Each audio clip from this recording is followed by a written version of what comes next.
Today, we're going to dig into some timeless, practical advice from a source that's, believe it or not, thousands of years old, but feels like it could have been written just for us. We're breaking down a single chapter from the book of Proverbs and turning it into a surprisingly relevant guide for modern life.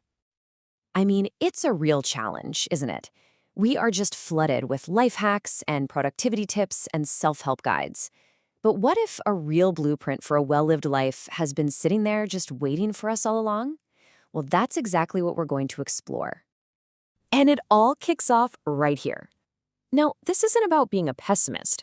It's about being a realist. It's this foundational call for a little humility. It's a reminder to just focus on what you can control today, because the future is, and always will be, totally uncertain. So, with that foundation of humility in place, where does this guide even begin? Well, it starts by looking inward.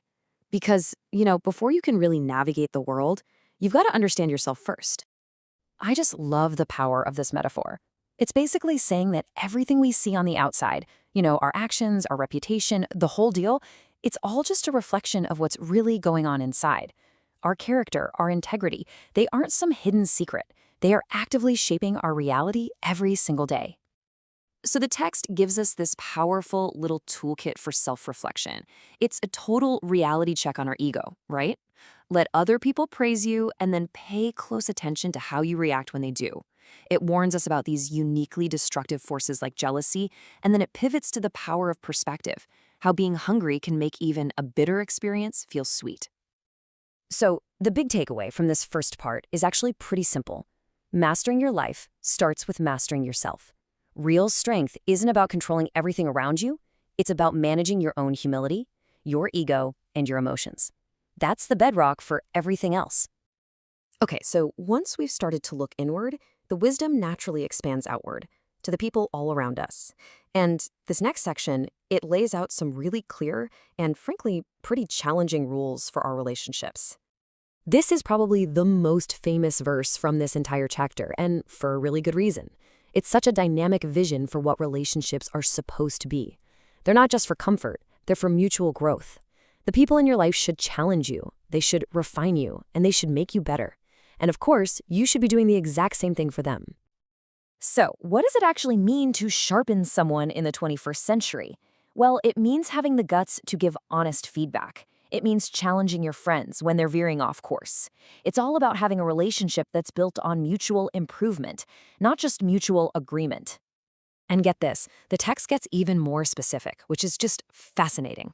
It claims that a direct, open rebuke is actually better than hidden love. Why? Because love that isn't honest enough to correct you, well, it isn't truly helpful, is it? A tough conversation from someone who cares is way more valuable than just some unspoken affection.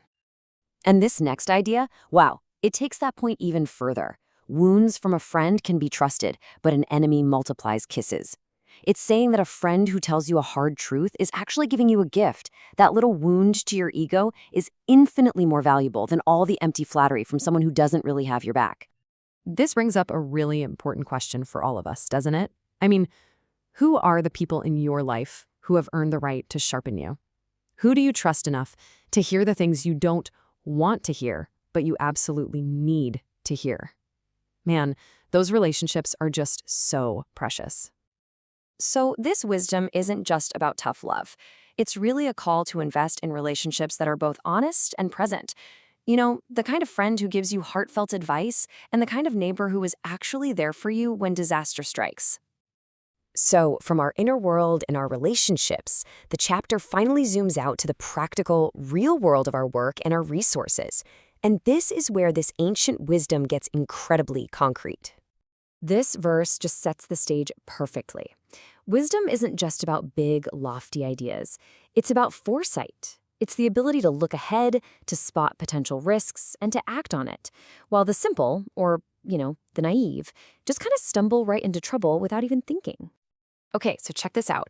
The text uses this old-school farming metaphor to lay out what is essentially a timeless business plan. Step 1, know what you have. Take stock of your assets. Step 2, manage them with real diligence. Step 3, those well-managed assets will then start to produce predictable returns. And then step 4, you can leverage those returns to create totally new opportunities for growth. It's a brilliant, sustainable cycle.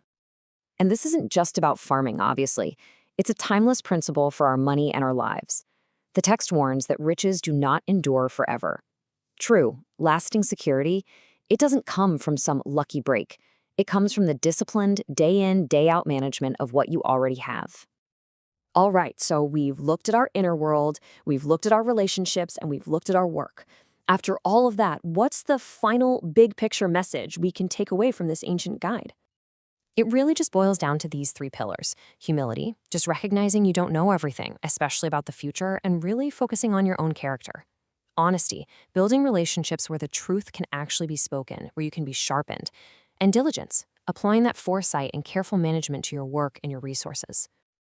You know, the most powerful takeaway for me is that these aren't just a bunch of random sayings. They all fit together. They form this cohesive blueprint. Your inner character affects your relationships, and both of those affect your long-term security. It's a whole system for a well-ordered life. So, I'll just leave you with this question.